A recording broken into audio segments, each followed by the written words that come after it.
Hi viewers, how are you? I hope you are doing well. I am Sarfraz and you are watching Digital IT Fixer. आज हम discuss करने जा रहे हैं हम अपने उस एलिमेंट्स को जो हमने बनाए थे उनको डिज़ाइन कैसे करें। लास्ट टाइम हमने कुछ कोड किया था और प्रीवियस कोड को मैं रिमूव करने जा रहा हूं ताकि हमारे जो न्यू टैग्स हैं, जो न्यू वर्क है, वो हमें बेटर जो है वो उनका आइडिया रहे। तो इसको भी मैं रिमूव कर देता हूं, कमेंट को भी रिमूव कर देता हूं। तो यहाँ पे हमारे पास फ़िलहाल UL और हमारे पास एक एंकर टैग है जिनकी हेल्प से हम मेन्यू क्रिएट करने जा रहे हैं और उन मेन्यूज़ को देखते हैं कि वो किस तरह से दिखते हैं जब आप उनको पहले सिर्फ HTML से बनाते हो। तो अभी CSS करने जा रहे हैं हम। तो CSS करने के लिए मैं यहाँ पे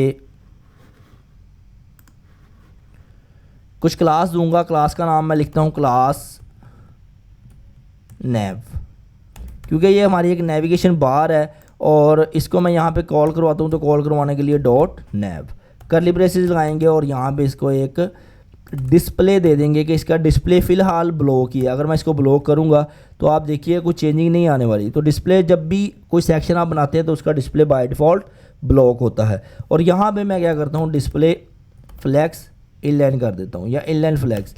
आपको जो बताएंगे कि इनलाइन ब्लॉक वो पुरानी चीज़ हो गया, वो ओल्ड जो है ना वो ओल्ड वे हो गया है। मैं आपको लेटेस्ट चीज़ें जो CSS 3 में बताई गई हैं मैं उनकी हेल्प के साथ आपको जो है वो डिज़ाइनिंग करना सिखा रहा हूँ। तो यहाँ पर रिफ़्रेश करूँगा तो आप देखेंगे डिस्प्ले इनलाइन फ्लैक्स से क्या हुआ, ये एक ही लाइन में आ गए।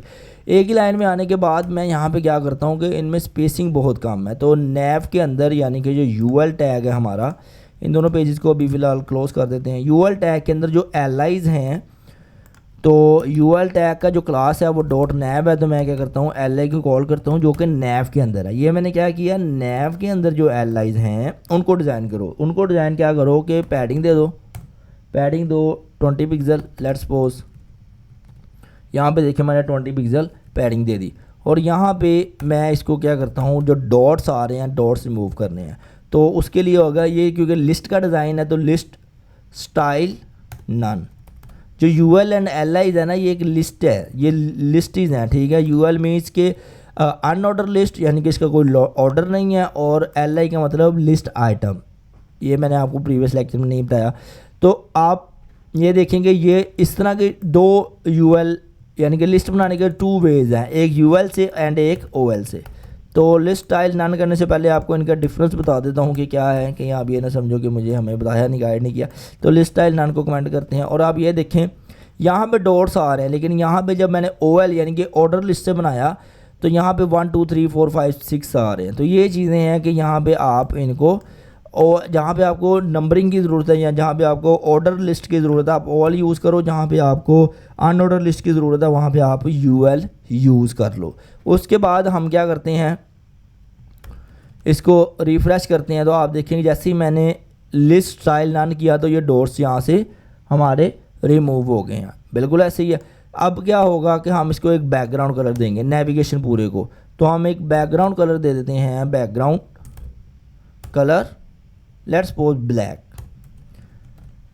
बैकग्राउंड कलर दे दिया। और इसकी विड्थ क्योंकि कंटेंट के अकॉर्डिंगली आ रही, जितना कंटेंट है उतनी ही विड्थ आ रही है, तो मैं इसको विड्थ को 110% कर लेता हूँ, 100% कर लेता हूँ।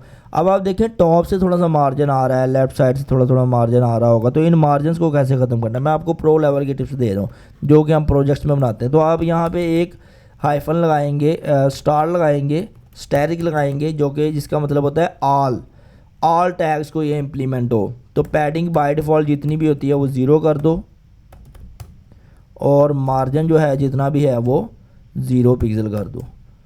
तो इससे क्या होगा, जितनी भी बाय डिफ़ॉल्ट ब्राउज़र या जितने भी बाय डिफ़ॉल्ट एलिमेंट्स की हेडिंग पैडिंग मार्जिन होता है, स्पेसिंग होती है, वो ऑटोमेटिकली 0 हो जाएगी।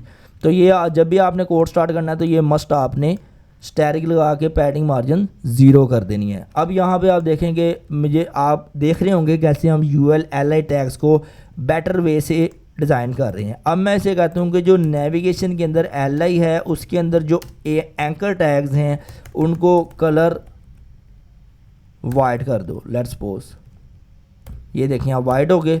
इनका फ़ॉन्ट साइज़ 12 पिक्सल कर दो। ये सारी CSS की प्रॉपर्टीज़ हैं और उनकी वैल्यूज़ हैं जिनको मैं यूज़ कर रहा हूँ। यहाँ पे मैं 18 पिक्सल कर देता हूँ, ठीक है जी। और यहाँ पे मैं कहता हूँ लिस्ट डेकोरेशन, टेक्स्ट डेकोरेशन, जो भी डेकोरेशंस होती हैं टेक्स्ट की वो टेक्स्ट डेकोरेशंस में आती हैं। टेक्स्ट डेकोरेशन नन मीन्स जो अंडरलाइंस थी वो रिमूव हो गई। और यहाँ पे मैं कहता हूँ टेक्स्ट ट्रांसफॉर्म अपर केस, यानी कि जितने भी हैं सारे अपर केस में आ जाए। तो आप देखें कि यहाँ पे ये मेरा पूरा मेन्यू जो है वो क्रिएट होता नज़र आ रहा है। तो वन बाय वन मैं आपको इसी तरह टैग्स भी समझाऊंगा और उनका यूजेज भी बताऊंगा वेबसाइट डिज़ाइनिंग के अंदर। तो ये सीरीज़ बहुत ही आउटस्टैंडिंग होने वाली है, बहुत हेल्पफुल होने वाली है। अगर आप अभी तक फेल होते आ रहे हैं वेब डिज़ाइनिंग के अंदर, तो मेरा जो आपको गाइड करने का मेथड है वो थोड़ा डिफरेंट है दूसरे यूट्यूबर से, because I have a lot of experience in a field and I have lot of experience in education, so as a teaching, so I have a lot of experience in a teaching, so that's why I will give you my best and you must subscribe my channel and like my video next lecture में। तब तक के लिए take care.